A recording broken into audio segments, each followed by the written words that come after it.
It is kind So of funny. what? You're just turning side to side, and the way like your head moves from your body is Oh, also, like a Muppet. and then like the hands are extra funny. Like the joints are dumb. Welcome to Editor. Welcome, to editor. Wow, you are a cartoon. I am a cartoon. Yeah, yeah. What Look at am I? me. What am I looking at? You are looking at me inside the MetaQuest 3 inside an app called Immersed, where I'm in. You could see my space here. Wow. Oh, very close to your nog. Wow. Yeah, I'm moving right now. I'm moving around a virtual webcam, which I'll talk about a little bit later. Okay. Cool. So, but yeah, Awesome. how Awesome. how you doing? All right. A little. Yeah. I guess you said salty earlier. Yeah. I guess I'm a little salty. Because I was gonna follow up on the RayBan Meta glasses, and I've lost them already. I had a rough Saturday. I had a rough week last week. I went for 2 bike rides, and I got flat tires on the rear tires both times. And then Two I different also bikes. lost 2 different bikes. Although I did, I needed my brother's help to change the tube on the e-bike. But now I need to do it on my road bike. Yeah. And yeah, I was trying to get ready. There's the Blossom Trail ride in Reedley, California, this upcoming Saturday. Yeah. And I'm just trying to get ready for it, and I'm getting these flat tires. And then I also lost my glasses. I think I left them at my parents' house because I was letting my cousins play with them Right. after the bike ride. I think that's where they are. I just need to go over to my parents' house and go get them. But I hope so. yeah, There's I'm no really, like find my kind of thing on them, I assume. so I guess that's my second gripe is I wish they had some sort of like ping them and make them make a sound because they do connect to Wi-Fi Right. directly. I've connected them to my Wi-Fi here at home and then at work, but I guess I didn't connect them to Wi-Fi at my parents' house. So, yeah, I think that's where they are. And That then sucks. my second, like, I'm really enjoying them. My second, or my main gripe is when I import media, it seems to import the smallest files first to my phone. But then that changes the record date. So when I go to What? like edit these videos, it's the file creation date is from when they were imported. That makes So no they're sense. all out of order. I have to like resort them. So I've been making like New Food Fridays with them, and they're all out of order when I bring them into Final Cut or whatever I'm editing in that day, CapCut or whatever. Carry a slate with you. Just slate each video you make. Time code. But yeah, and then I haven't had issues with storage because I'm kind of importing as I go.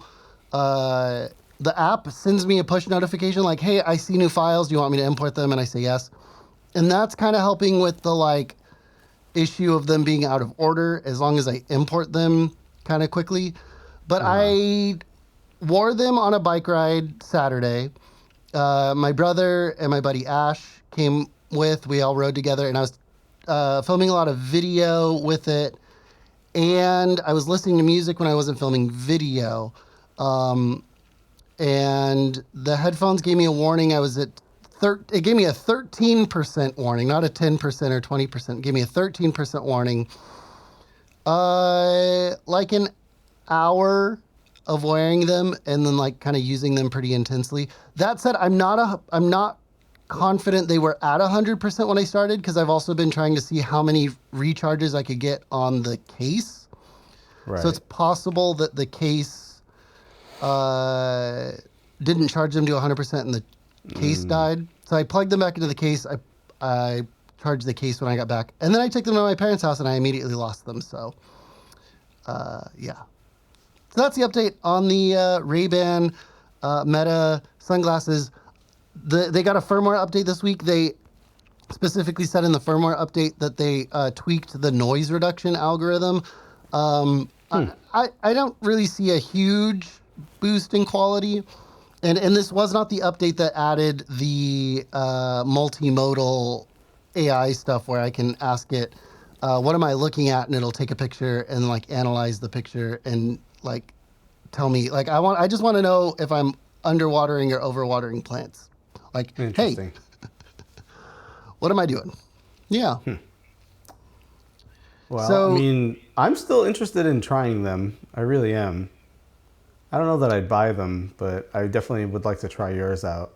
yeah, well, here's the thing: they're only like they don't cost much more than regular sunglasses, like a nice pair Right. of A couple sunglasses. hundred So, bucks. uh, 300. That's what I spent 279 on my current pair of sunglasses because they have real glass lenses and they do the transitions by themselves, so they adjust. Yeah, Not transitions, but yeah, transitions, because progressive yeah, is when it's like a different prescription up or down or whatever, yeah, right? Okay, and then yep, transition is like the ND filter basically for your eyes, right? yeah. They Like a get darker. variable ND. More UV hits it, the darker they get. Right. And I know some people are like, when that transition stuff came out, like after a year or two, they'd kind of like get stuck in the middle and kind of be brown. It's gotten a lot better. Oh, The these are great. transitions, Yeah, these are great. yeah, they last a lot longer. They get a lot darker. This is mostly for my brother. Don't be scared of transition lenses. These are transitions when I go outside, so that's why I also haven't like missed them since I lost them. So Well, that's kind of an interesting thing.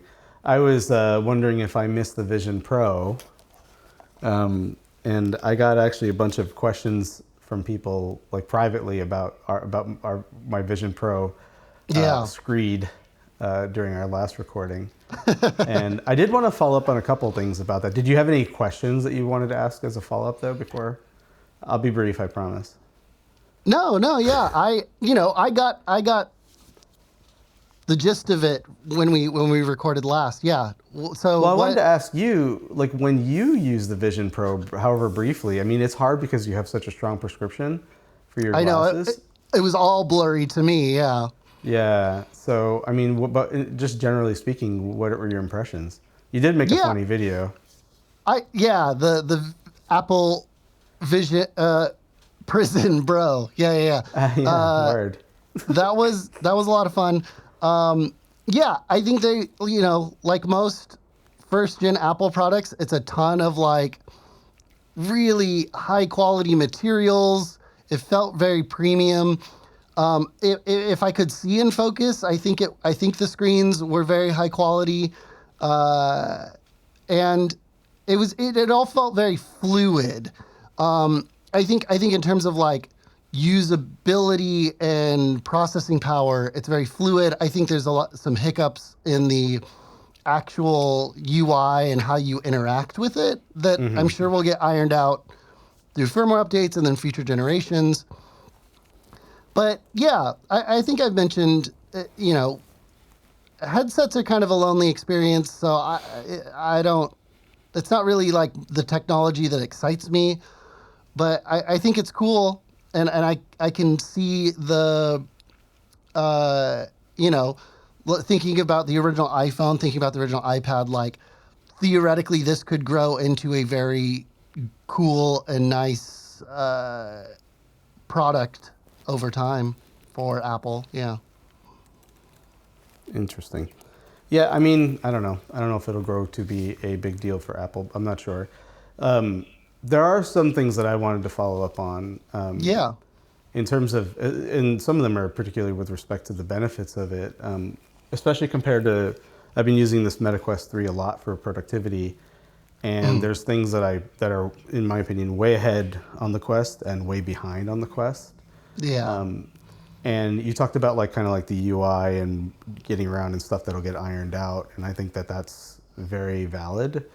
But I still think that just from like a raw, like for example, multitasking standpoint, it's way ahead of anything else on the market, like just dramatically. Like I don't know if you'll be able to see the screen recording, but I'm inside a virtual space called Immersed in the MetaQuest 3.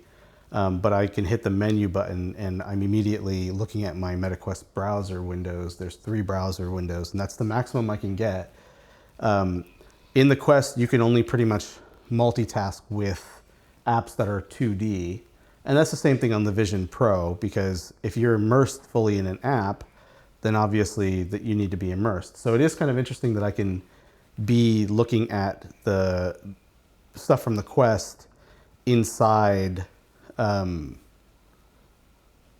inside the well, I guess I'm in Immerse the app, so it's like I'm in a complete virtual world, right?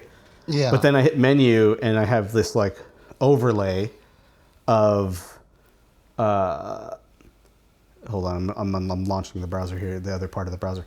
I have this overlay of the MetaQuest browser. You can't do that in the Vision Pro. So from that perspective, it's great. But in the Vision Pro, like if you're completely immersed in an app, you have no ability to kind of like look at any other app, with exceptions, because developers have some choice. Like if it's AR, you can do that. But obviously, if you're inside a virtual environment, calling up other windows kind of defeats the purpose, if that makes any sense. Kind of, yeah. Yeah, so I don't know what happened when I went into the browser. Did my virtual webcam change? Nope. Did it say so? Okay, that's interesting. Still looking at your cartoon face. Yeah. So, but multitasking, even though you're very limited in the space and the field of view, like you still have so much more fluidity about where windows are placed and how you're able to place them, and then also how many windows you can have open. And again, it does, throttle pretty quickly, and it gets quite hot. You can't feel that heat on your face, thankfully. And also, I was wondering if they used some of that heat to dissipate the fog on the lenses. Oh. Because that would be slick. Because that's another thing I noticed about the Vision Pro that I forgot to mention is that the lens is never once fogged up. There are fans in that thing, and they look a lot like the MacBook Pro fans. Yeah. They're just a tiny version, and there's also, like they said, they also get hot. And I don't know how much of that transmits to the. You don't feel any air blowing on your face or your eyes or anything. That wouldn't be good. No, it's like out, but it's going up and out. Yeah. Yeah, but I'm wondering if somehow it's passing over to the lenses, because I never had to deal with foggy lenses. I did have to deal with greasy lenses, so like maybe my eyelashes, without knowing it, were rubbering it, and maybe I have greasy eyelashes. I don't know. Wow. But anyway, so multitasking is good, and that's a big deal. And then of course with the resolution, that really helps. So like as far as like using it to do stuff, like it is very useful in that regard, but it has still, with all the caveats I discussed last week. And then we were talking about latency in the Marchive, and I was showing you like the differences between the hand. The hand tracking, and then like, yeah, it reminded me of Blade Runner 2049 where the. I still haven't seen that, by the way. I own it. Never mind then. Seen it. Never mind. But yeah, like it is. It's almost like you're drunk. Like when you look at the actual overlay, it's like you're seeing trails of where your hands were. Yeah. And yet the hand tracking is still really good. It lacks precision, and that's a big deal. But latency means that in terms of like playing games and stuff, I talked about that. It makes it really hard to do. But the Quest is so far ahead as far as latency is concerned. Kyle, hold on one sec. I got to take this call. Okay. A little longer than a few minutes later. All right. So yeah, sorry we got cut off, Kyle. I had to take a really important call.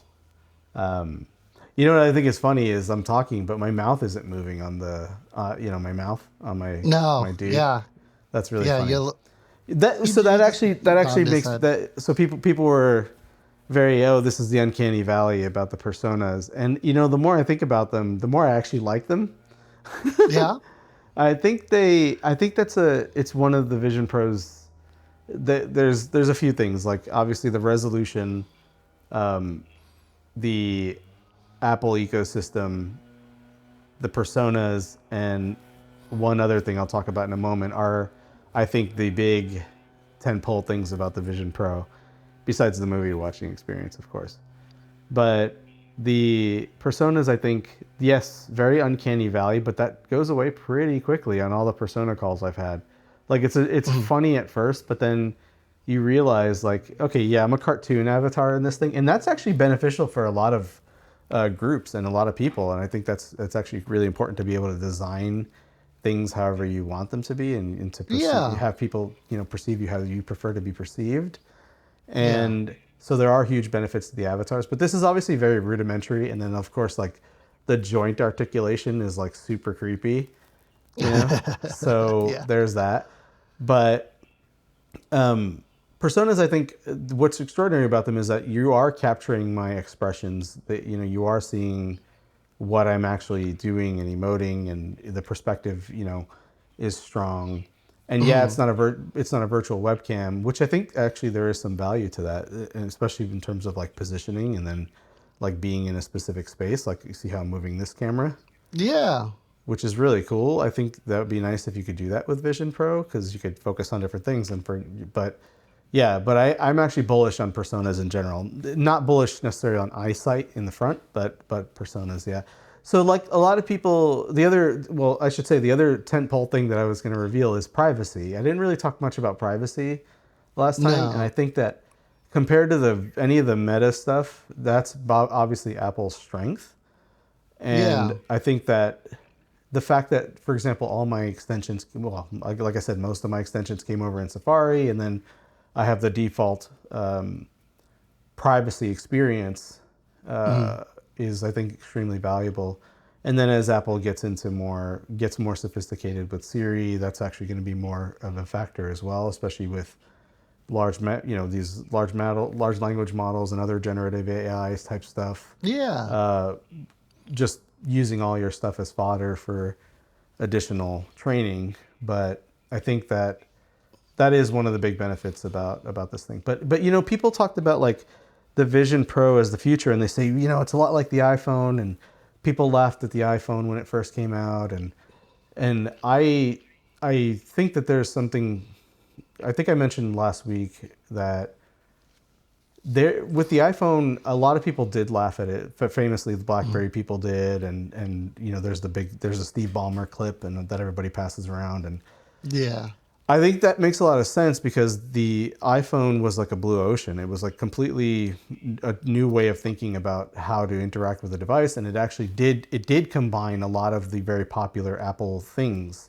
So you Yeah. had, you know, just the iPod alone was integrated all of a sudden effectively into the phone without being the Motorola rocker, right? Yep. But if Yep. you remember that thing, which I was had like a a friend who 100 had one. song Yeah. limit, and but there was already a long history of people carrying around personal devices. You know, before the Yeah. iPhone, we were already had cell phones, of course, and even Walkman. PDAs and Walkmans and stuff like that. We Yeah. already had a lot of people. We proved that people were perfectly happy to carry around these things and to accessorize in that way. And we did not have a model for, and even with AirPods, people made fun of them at first, and like the Bluetooth. Before that, it was like Yeah. the single Bluetooth headset. You were that dude. But Yep. really, they were just, you know, extensions of headphones, which we already proved that people would walk around with. What we haven't Yeah. proven is that the average person will strap something to their face. And Yeah. yes, people wear glasses. That's a completely different thing. Like they're lightweight. In fact, they're an accessory to your face a lot of times. They look good on people. Yeah. And lots of different styles and very personal. But we haven't proven that people will strap some kind of like AR or let alone a giant, what is really truly a VR headset to their face. Spatial computing mass, headset. you know? Yeah. And now we're getting all the people like going to parties with the Vision Pro and going out in public and all that stuff. I talked about that last week, but I Yeah. don't see a parallel there because until they're able to be something more like a Meta glasses, I don't see that same future. And I don't look at it as like Apple's having an iPhone moment, because really, to me, the Yeah. Vision Pro is ultimately an accessory to these things currently. And they're trying to Even position it as its own platform. even though it's got a full computer chipset in it, yeah, it is Yeah, more of an two of them accessory. for So that yeah, matter. I guess in a sense, this is more like a V1 Apple Watch situation, which Well, is also how you talked about, like, is Apple right about what this is going to be used for? Because Apple wasn't yeah. right about how Apple the Apple Watch was was super used. wrong about the Apple Watch, but it also had its core value, and it was already proven model. So Yeah. like it was still a timepiece at the end of the day, even if they tried to Yeah. position it as a fashion timepiece for $10,000. which was Or the ridiculous. perfect communicator. Yeah, and then, people, it wasn't like the Dick Tracy feature, let alone without the video, that people had envisioned early on, but it was still Yeah. effective as a watch and effective as a way to push things from your phone. It was truly an accessory. Then it turned out that it held its own as a fitness device. Yeah. And it wasn't trying to be a standalone platform, let alone one that's integrating other platforms to extend its usability and usefulness, like in terms of like compatibility with iPad apps and Mac Virtual Display. Yeah. So, but anyway, those are the main things. As it stands, I did return mine aggressively. I have no qualms about it. There are things that I do miss about it in terms of like what I appreciate about the ecosystem and just making things a little bit easier, and then also what I appreciate in terms of the movie watching experiences as far as it's pretty. Yeah. And then multitasking is obviously very useful, but again, like I can't find myself in that situation too often, and it's way more isolating than a Quest, and that's kind of those are deal breakers right off the bat, especially for the price, but maybe down the Yeah. line. So right now I'm wearing the MetaQuest 3, and like I said, I'm in the app called Immersed, and Immersed is pretty cool. It's a free application, and what it does is it gives me a connection to my computer, and it gives me a connection to, so in this case, my MacBook Pro. I have a 16-inch MacBook Pro M1 Max. And it also puts me into like a coffee shop type of situation where I'm in general public, unless I pay a subscription, which is like $5 a month to give myself private workspaces like for collaboration and stuff. But the core experience is free, and for me, it's fine. And what's interesting about it is I can have, compared to the Vision Pro, where I can only have one 4K Mac display from Mac Virtual Display. Maybe they'll add another one at some point. There's rumors that it's been tested internally. But I can have up to 5 Mac Virtual Displays in Immersed. Wow. You get 3 as part of the free package. You don't have to subscribe to get the additional 2. You can actually do a one-time IAP to get the additional 2. And Nice. because they recognize people don't care about the collaboration stuff. But it's 3 is plenty, and they're 1440p, and so of course the resolution is nowhere near as good as Vision Pro, with a couple of exceptions. First of all, the foveated rendering isn't nearly as aggressive, and so I can more of the resolution, and then the wider field of view, keep it in my periphery. So I can move these windows further from me, closer to me in just the same way, and I can. I've already written tens of thousands of words in this environment, and it's fine. Wild. The other things that it does really well that the Vision Pro really needs is it has a hand menu. So if I look, it supports hand controls, of course, or hand tracking, but I prefer the controls. If I use the hand menu, I can jump to different features and turn on and off like things like the webcam and stuff like that. So I'm just looking at my palm or turning the Quest controller sideways, and then I'm able to see a context menu and all this cool stuff comes up. But also, even though I'm fully immersed, like right now I'm in like a rooftop coffee shop type environment, and there are couches and there are actually other actual human beings in here working. Weird. And if I unmute, I can actually hear them talking. So like the other day, I felt like there was like a plant, like it was like 2-staged, because when I was talking to you the other day, I was in this environment and we got cut off. We killed the call, and then I had unmuted just to see what was going on, and somebody was talking with his buddy on the couch, and they're like, "Yo, this is amazing! Can the Vision Pro do this?" And I was like, "This is like." There's no way people are having that conversation like for real, and maybe they are, but it was crazy. But There's just someone at Meta sitting around placing themselves. Or at Immersed or whatever, like just doing it like as if it's like it's a real like thing. But like what was Red Bull cool putting about empty cans in trash cans. What was still cool about it is one of them was from Europe and one of them was from the United States, and they were sitting on the same couch together facing each other. in the same Okay. environment, which even if it was staged sounding, they were still doing something very cool, and I appreciated that. Yeah. So yeah, there are people in here which can get kind of weird, and then there are assholes who want to jump in, like hide, like they see where you're looking, they'll start moving in front of you and being jerks. And you have to like sit somewhere else. But they're also, that's like being on the subway in New York. Like there are assholes everywhere. Wild. So immersed is a really cool thing. And again, like it is funny to me that I can use 3 Mac screens and they're very usable. Like right now on my left screen, I have Lightroom open. The middle screen, I have a split pane of our notes and your FaceTime. And then on the right Nice. screen, I have Final Cut Pro open. And Cool. latency is very low. I Nice. think it's actually arguably lower than Vision Pro. Whoa. And what's interesting is I can use immersed. Like I can have my computer inside the, my office, or we have like that craft room. And I can go in my living room with a tray and a keyboard and mount and trackpad, and I can use immersed. And I can use a regular mouse instead of being forced to only use a trackpad. And it Yeah. doesn't disconnect. Latency does increase, but it doesn't disconnect, whereas the Vision Pro would, and you have to be very close to your Mac for it to work, Yeah. I found, which sucks.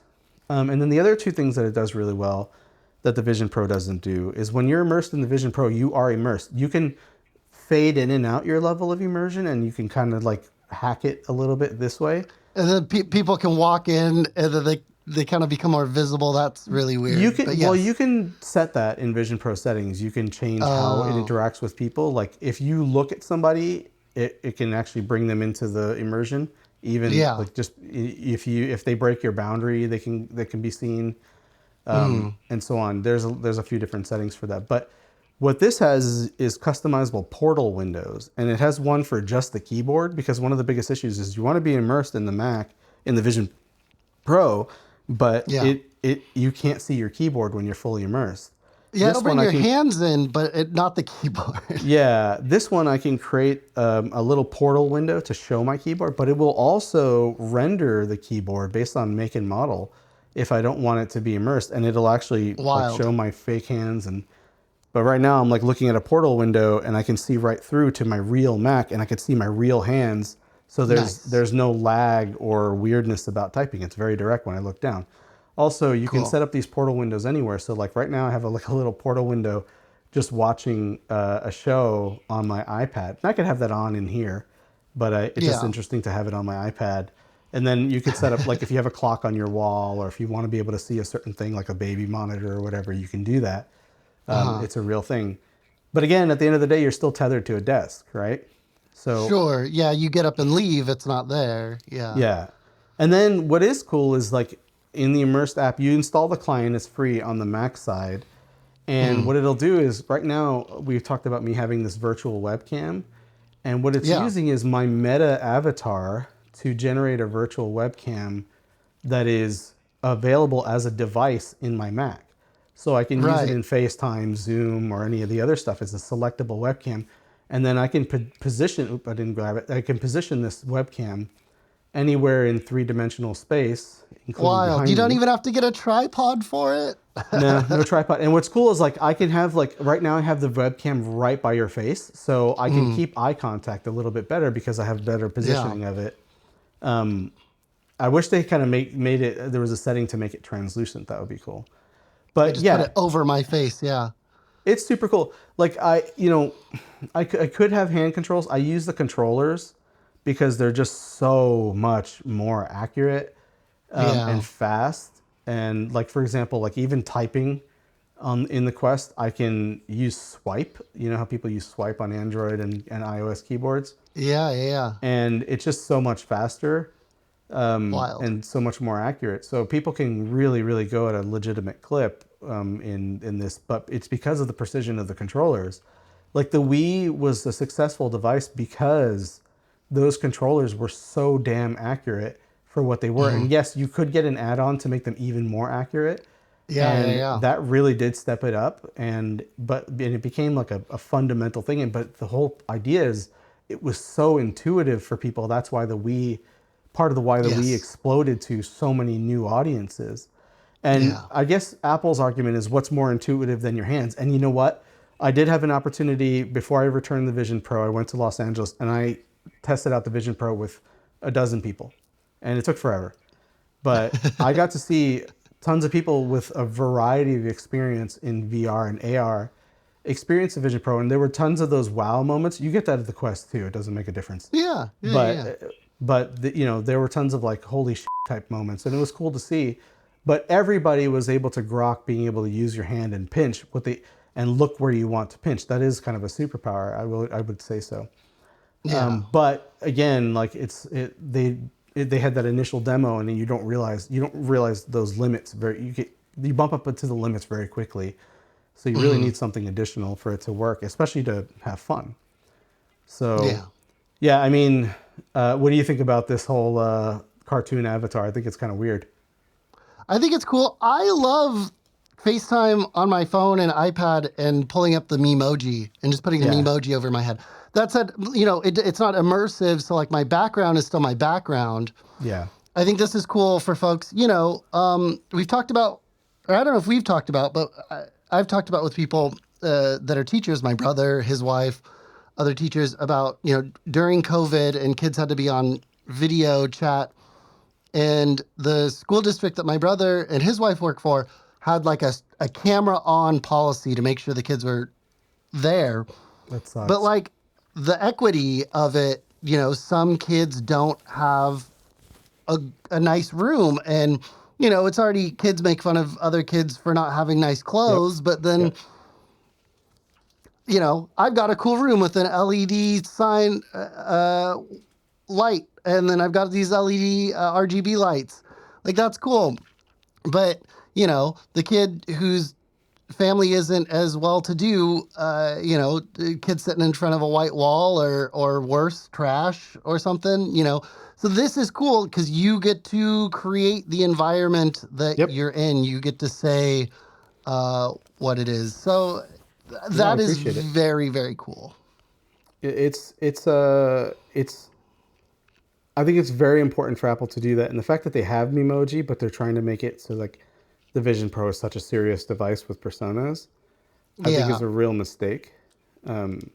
They should open that up a little bit more. I suspect that they will, especially since they already have it. It doesn't make any sense to me. You and I did a show where I was a piece of shit, the shit emoji. Yes, you were. And I couldn't stop laughing because it's just so funny to be, and the way they animated it with the little wiggly tip and all that. The top of and the tongue action. It was just really funny. So there is a place for it. And Meta, you know, at least they're doing something. I'm sure they're gonna try to duplicate the Apple experience in some ways, and there are definitely things I think they should take from it. But it's frustrating. For sure. As far as like the Quest itself, there's a lot that I love about it. There's a lot that are meh, and some stuff that I absolutely hate about it. And I'd like to just run through some of that real quick because I think that I'm shocked at like how the Vision Pro was good in and of itself, but it's just so hard to shake what it costs for what you're getting. And what it ended up doing is like making me realize like how far the Quest has come in that same period. Because in theory, the Vision Pro was in development from roughly the same time that the Oculus Rift was being announced, you know? And so there's that 8 to 10 year difference, you know, depending on when you believe the Vision Pro development started. And we'll never truly know, but but to me, like, it's very surprising that so much of this stuff is where it is with the Vision Pro, given a minimum of 8 years of development time. And it was also weird, like with respect to personas, like how they rolled out a beta like a week later, and after announcement, and it was like, oh, personas have improved. Like, didn't you test them? Like, how could you possibly improve them in that short a period of time? Why wouldn't you roll them out in the beginning that way, you know? So it was weird because it's like they didn't get that feedback, and that makes me concerned about like the way they do things as an institution in development. So in terms of like the library and developer support, like the Quest, I think is light years ahead in many ways, but also has a lot of catching up to do in terms of in other ways, because Apple has all these well-established platforms that are so good at, allowing developers to be on all of Apple's different space in Apple's different spaces. But what Apple's doing a really bad job at is supporting developers and not taking advantage of them. There's all the antitrust stuff going on in the EU. They barely skirted by in the US in some ways, although that's still ongoing. But I think that they deserve all the heat that they're getting in many ways, because I think they've done a lot of good things, but I think that they've been a very poor steward of the platform in terms of supporting the people who make the platforms as valuable as possible. And the Quest is a good example in some ways and a bad example in others, because there's so much stuff on the Quest in the Meta store, and you can sideload, but sideloading is crappy on the Quest. It's almost like the way Apple is like maliciously complying in the EU to some of the requirements. They make it difficult. Yeah. So for example, like for the Quest, this is what I think is one of the bad things. You can sideload, but you have to put it into developer mode, and then you have to there's side quests, and there's a whole bunch of different ways to do things. But you can do it, and Meta supports it, and you can put on all kinds of crazy shit onto your Quest that isn't available in the store. So the library is there. To some extent, the developer support is there. The ecosystem, I don't think the rest of the ecosystem isn't there.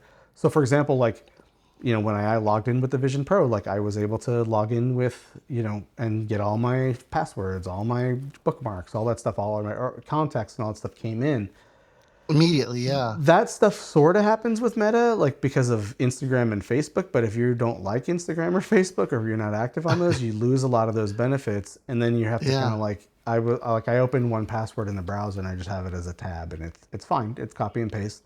Copying and pasting, by the way, works way better on the Quest. The handles and the system that they use is much more effective and much more accurate. So I appreciate that. It's just a fun device comparatively. Like my kids, when they put on the Vision Pro, they were like, "This is cool and all, but this isn't fun." And a lot of people have that experience. Elise my wife was impressed. But she's like, and then what? What do I do with this thing? What am I going to use it for? Yeah. Whereas she spent literally hundreds of hours inside the Quest playing games. So because the stuff was available and the precision was there, Yeah.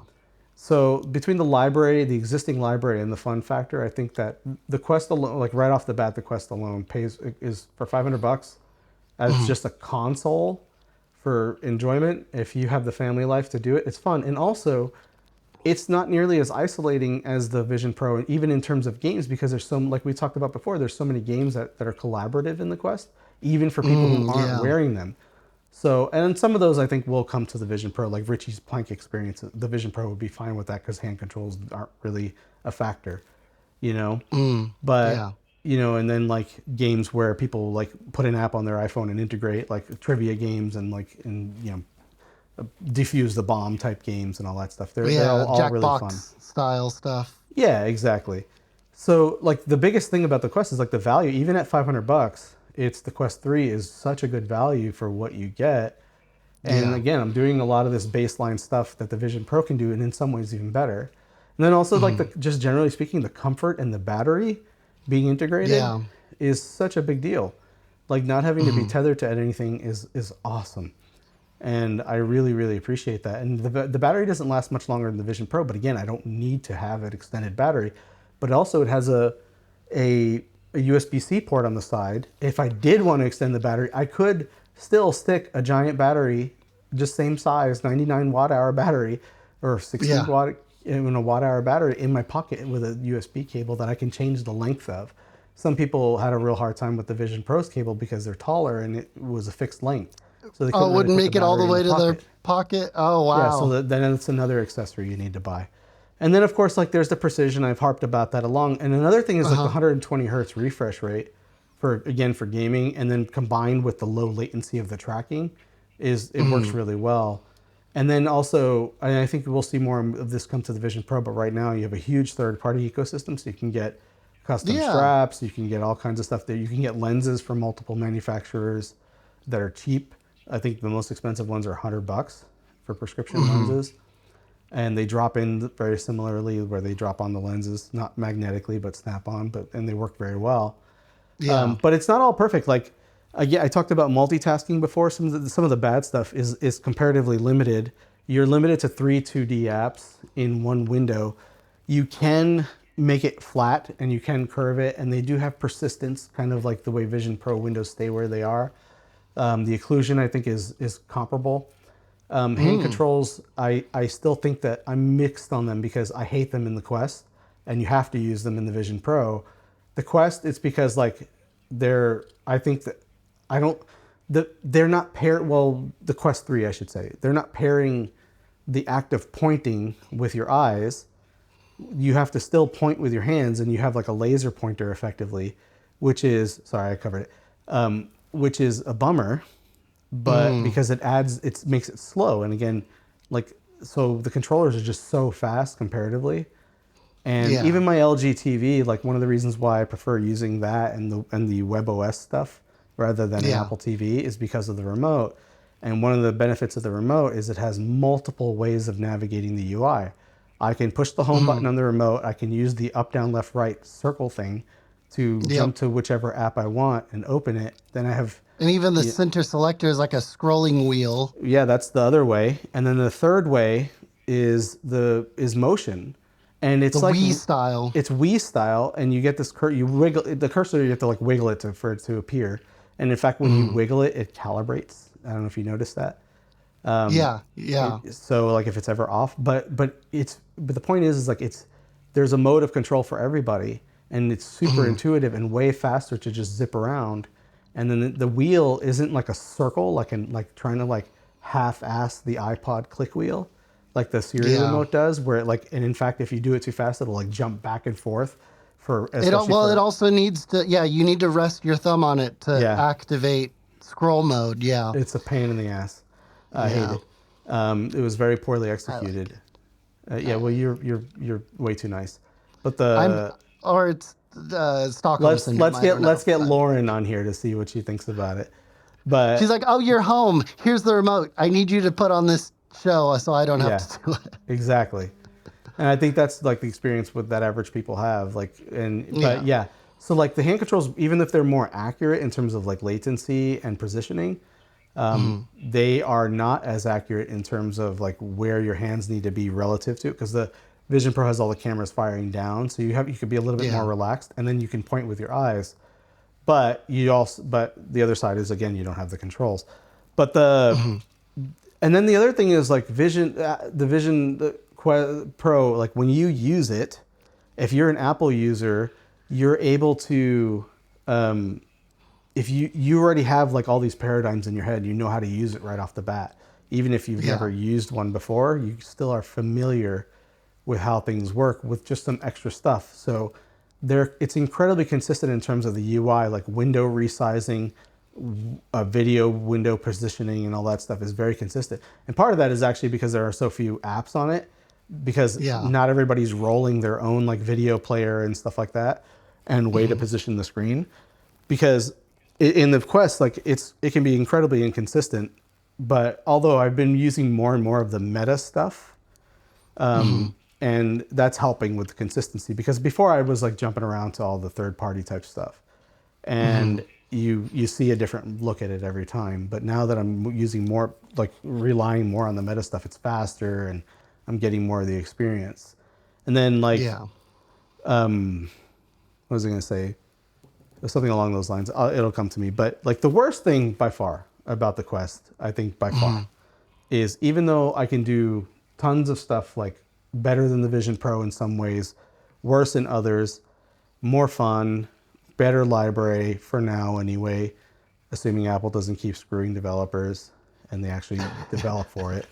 They didn't, I think that Meta is still a concern just by being Meta, and the concerns about privacy and you being the product for advertising. I don't I actually get less advertising inside this thing than I do the Vision Pro. Like I get all Apple's pop-ups, subscribe to this, subscribe Sign to up this. for Apple Music, three months Yeah. free. Yeah. I haven't gotten that in the Quest, which is surprising. Oh, good. And they did dial back, like they were going to require a Meta account. And Right.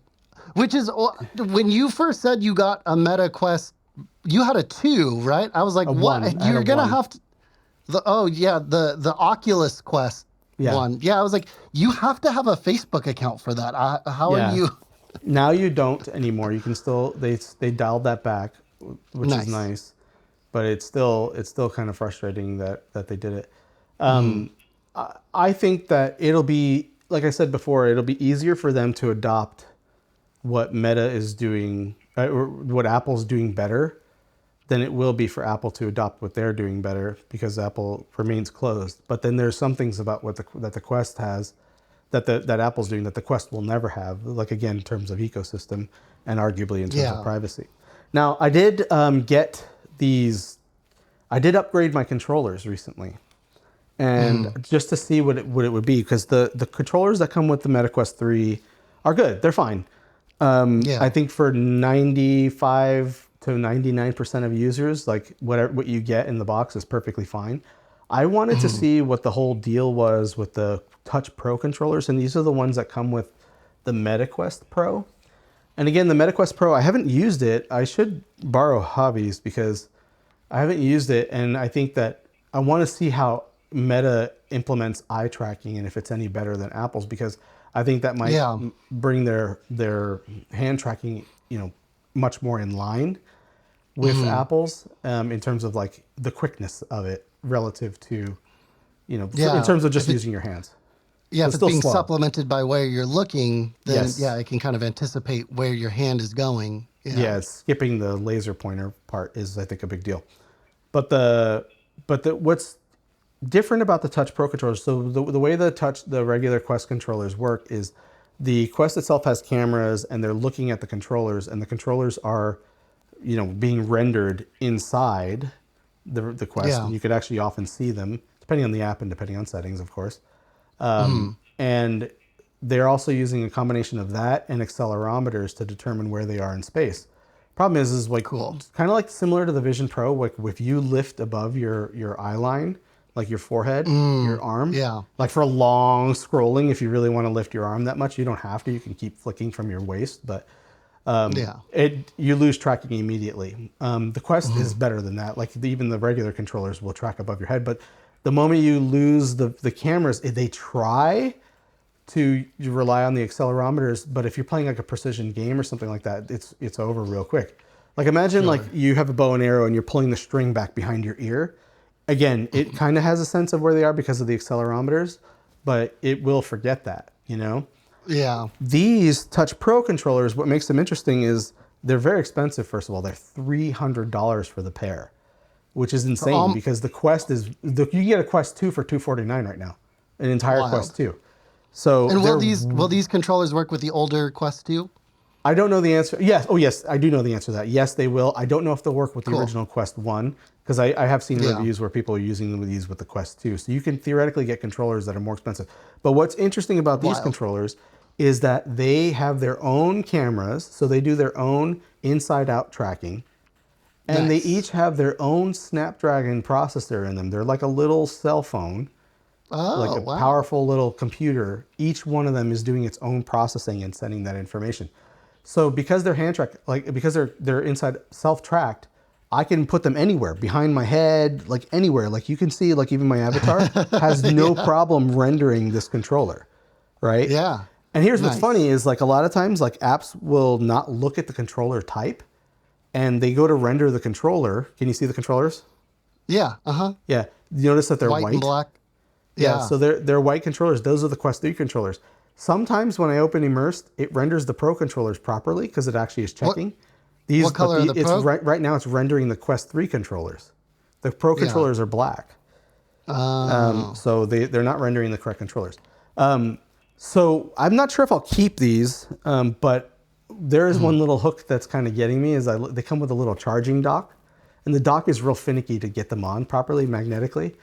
But once you do, and then the dock is like comes with its own power adapter and cable. So you go power adapter cable to the dock. The dock is like barely the size. It's like the size of a silver dollar, which I'm sure everybody knows of. Tiny. It's not that flat. It's the diameter of one, and then it's thicker, of course. It's like okay. 15 of them stacked.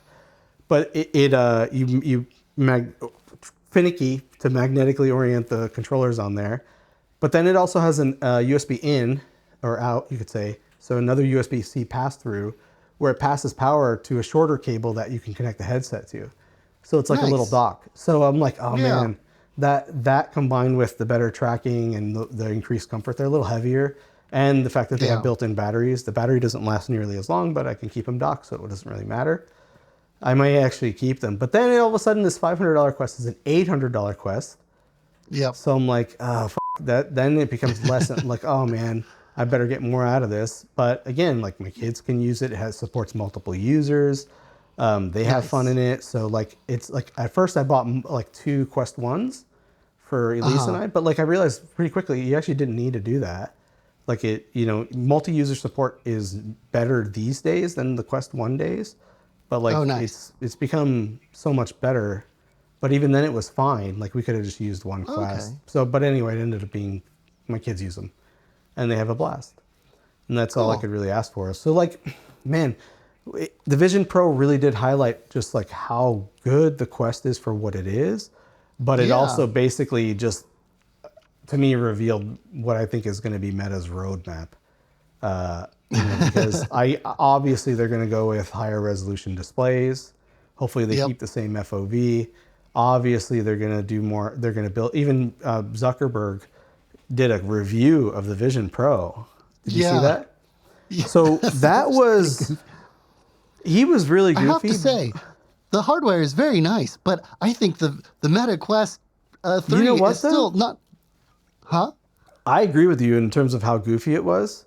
Yeah. But I was shocked. Have you ever seen a mega CEO review a competitor's product like that? Like a casual review? Even though it was anything but casual, he was like dorky and stiff as Mark Zuckerberg is, as he's like, but that was amazing to me.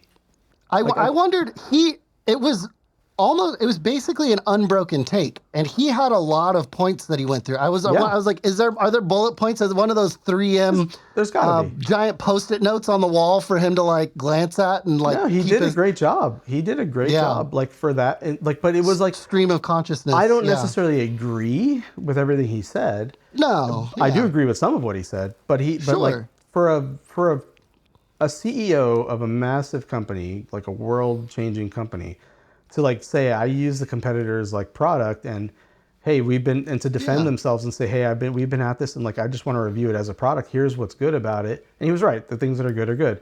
But I did get the sense like he did mention eye tracking and he said he just like casually said and eventually neural tracking, like it'll just know, like, just no big deal, It just clips into your brain and it'll be fine. But he did, his points about like the control, like is it the better product? He said it's hands down the better product. That's what I kind of disagree with. It's better for many things, but not better for some things. And I think that Apple is setting the baseline for some of the key things, like in terms of that consistency, the multitasking, the resolution, and eye tracking. I think those are all big deals. And it'll be interesting. And if the Quest 4 can kind of start to get on par with that, then that's crazy. Yeah, that'd be awesome. Or even, I think that they'll be able to bring this stuff to the Quest faster than Apple can bring what's good about the Quest to the Vision Pro until they get some kind of precision controller.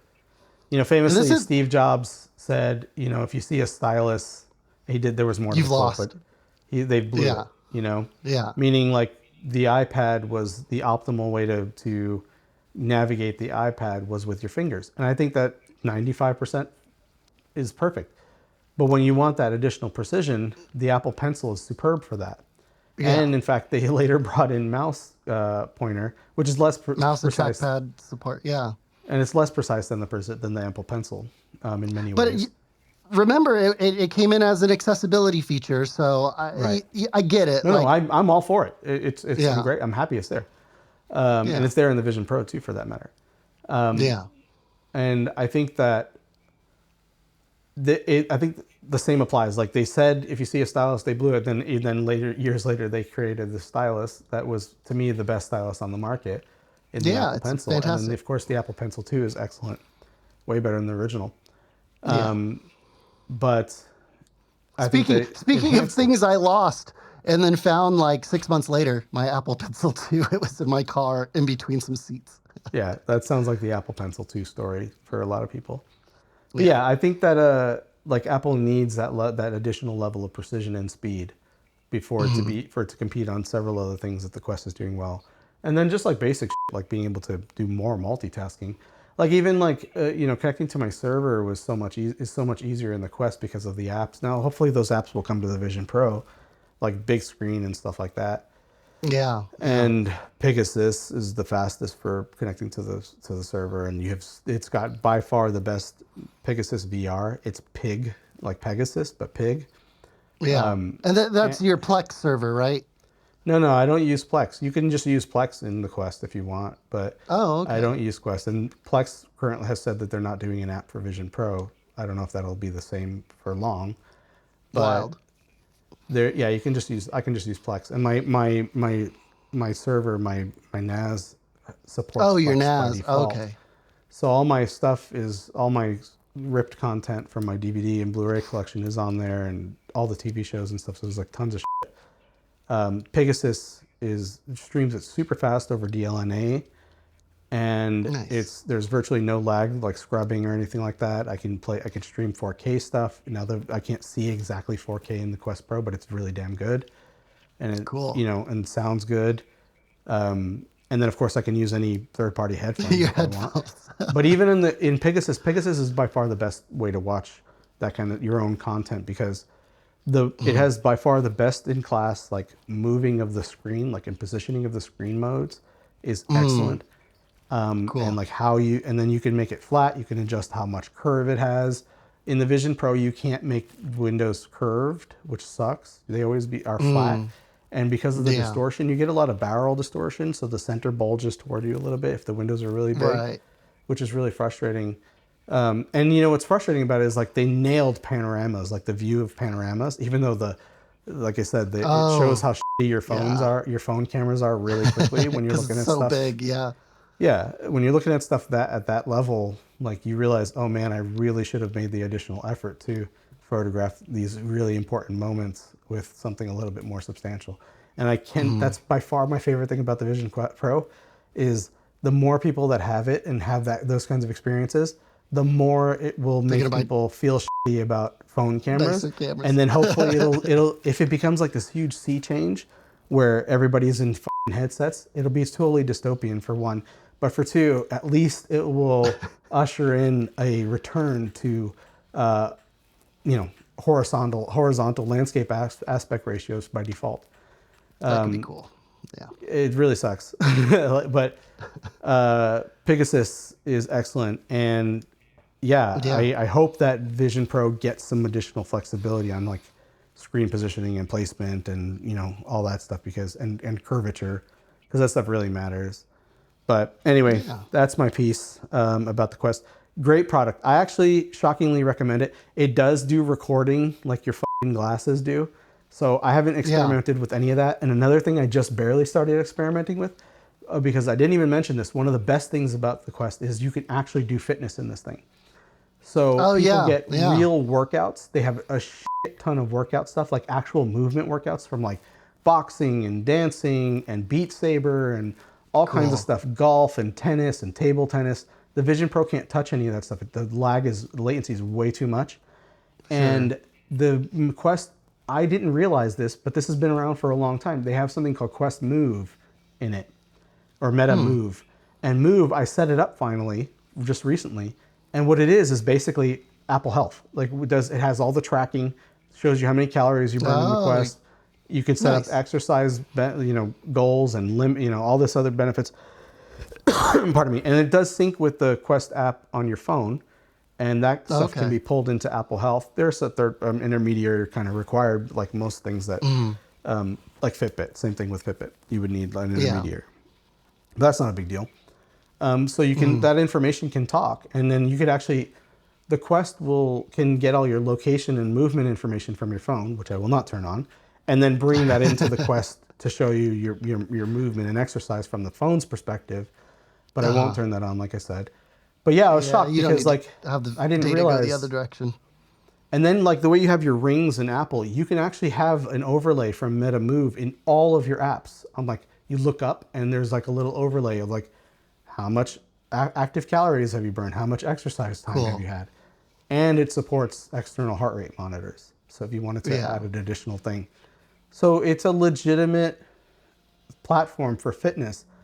When the Vision Pro first was announced, when people were speculating about it, I really did think fitness would be a bigger component of it.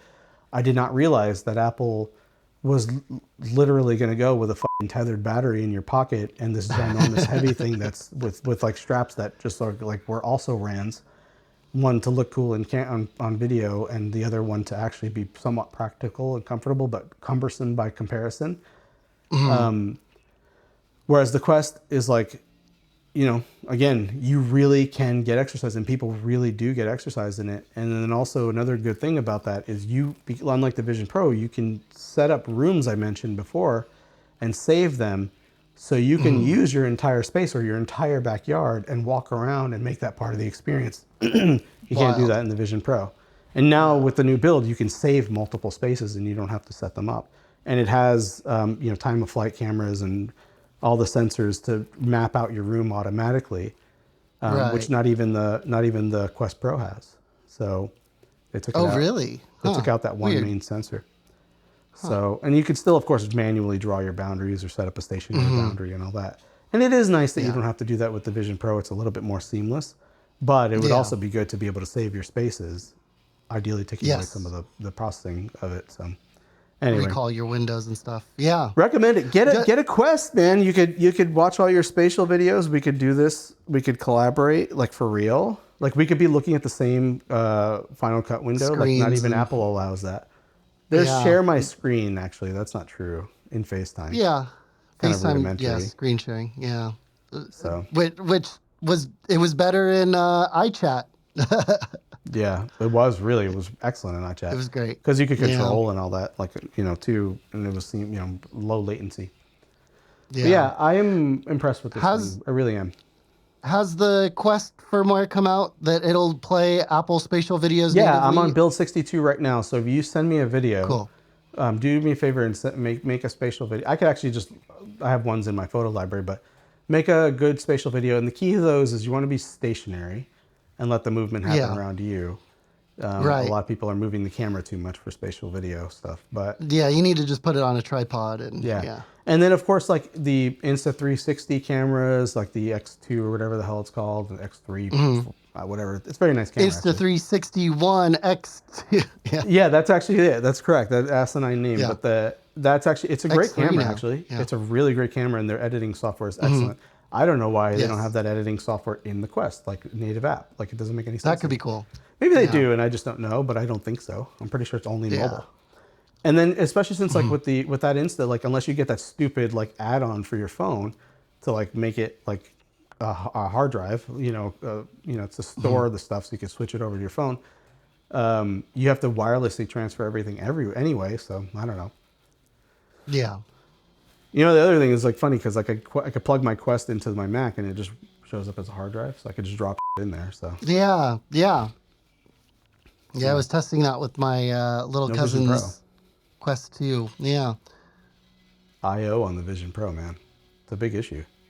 Yeah, that is a little goofy. I was listening to the Waveform podcast, and the last episode I listened to was kind of cool because they swapped the producers. Ellis and Adam were actually the hosts of the show. And that's honestly, they're the two people I listen to their podcast for. I really enjoy Ellis's, he's a big audiophile. So I always compared enjoy to Marquez's, like you don't listen to much. But when Marquez is like, they realize they're talking to the boss. So they talk more. Yeah, it's fine. But one of the topics they had on that episode was how Walmart bought Vizio. Yeah, weird. And the biggest thing, the big impetus for televisions becoming so cheap lately is they realize they're great data collectors. You know, terrible for privacy, but great data collectors. And then the other thing about like the mother glass, being able to cut sheets of glass a lot more efficiently also helped. But essentially, Walmart bought Vizio, and they now have a huge in-home data collection system. Yep. You know, you mentioned your Meta Quest 3 doesn't serve you a lot of ads.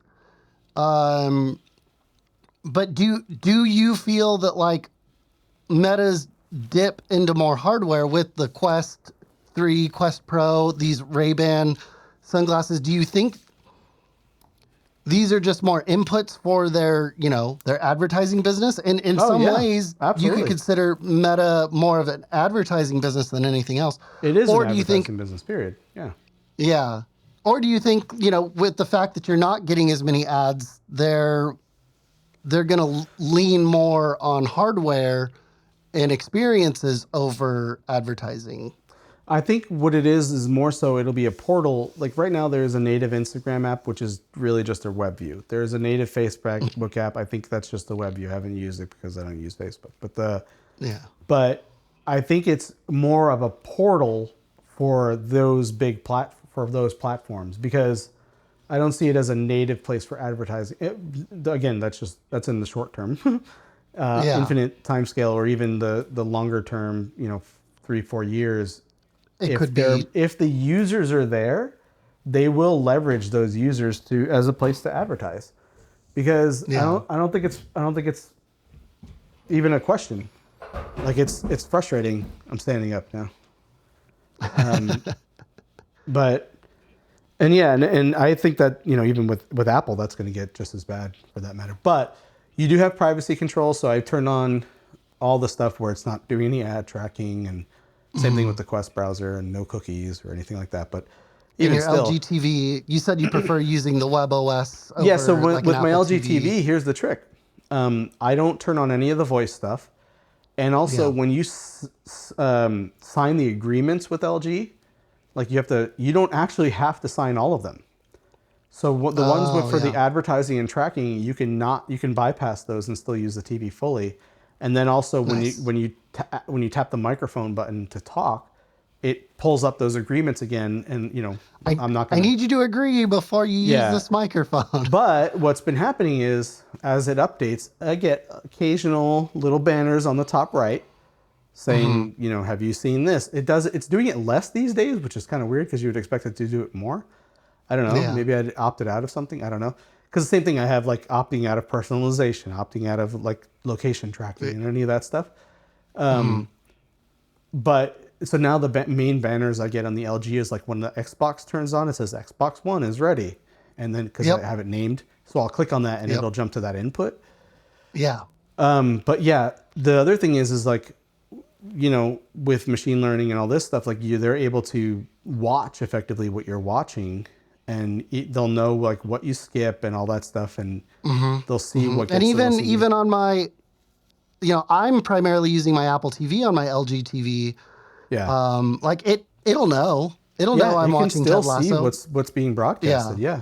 Yeah. And it's disturbing. But yeah, I don't have any of that. So theoretically, if they're not breaking the law, I have a little bit more privacy than not. But that doesn't mean that they are. I don't believe for a moment that they're not. Yeah. I also feel like LG is one of the better brands about that. I don't think I could buy a Samsung or a Vizio or a TCL. Yeah. A Hisense, because some of them, require you accept everything before you can even just plug in an HDMI input and play a Wii or whatever, Switch. Yeah, and so that's kind of why, like, I'm worried about this LG breaking down, and why if it does, I will try to find a used one more than likely as a replacement if we do decide to replace it. Of the same generation. Yeah. Because it's a great TV. It's phenomenal, actually.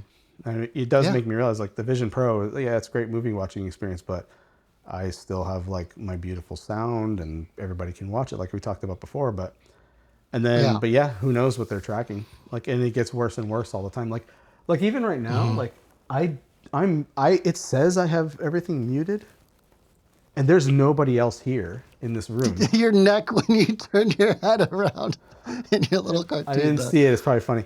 Goofy. But there's nobody else here, and I'm wondering if other people were listening to me talk. Yeah. You know, in this public room. And I didn't give a shit. Like, it's not a big deal. Like, hey, subscribe to Editor or whatever. But Yeah, you're gonna listen to this podcast. You get to hear the podcast live. But it is funny because like we could theoretically like do a live stream this way where everybody's in this public space. Yeah. Right. And have everybody listen that way. The Twitter Spaces Clubhouse version, but the meta version of that. Yeah. But I am wondering if everybody left this space because they were hearing me. But you can mute everybody, so I don't, of course I don't know, but yeah. It's really funny. You can mute them, they can mute you, yeah. You froze, Kyle. Kyle's Oh. connection is unstable. Oh no. Oh, Kyle. There you go. Yeah. I should probably upgrade my Wi-Fi points. My fiber is holding up okay, but yeah. Yeah. I could probably do for a Wi-Fi router update. Whatever. Oh, well. For another episode. Yep. All right. Well, thank you for the update. This is cool, and yeah, seeing your little meta cartoony dude is a lot of fun.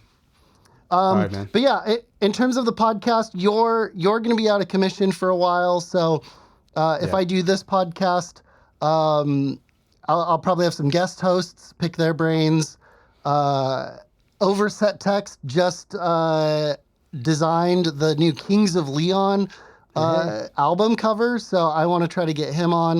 Yeah, it'd be great. And then I'm going to be on Corey Mayo's Camera Nerds podcast. That's not out yet, but I'll put a link in the description when it is. Have you already recorded it? No, we're going to be recording Wednesday. Yeah. Nice. Yeah. So that'll be cool. Shout out to Corey. He does some really great work as well. So this has been Editor, and we'll talk to you when we talk to you. All right. Peace. See ya.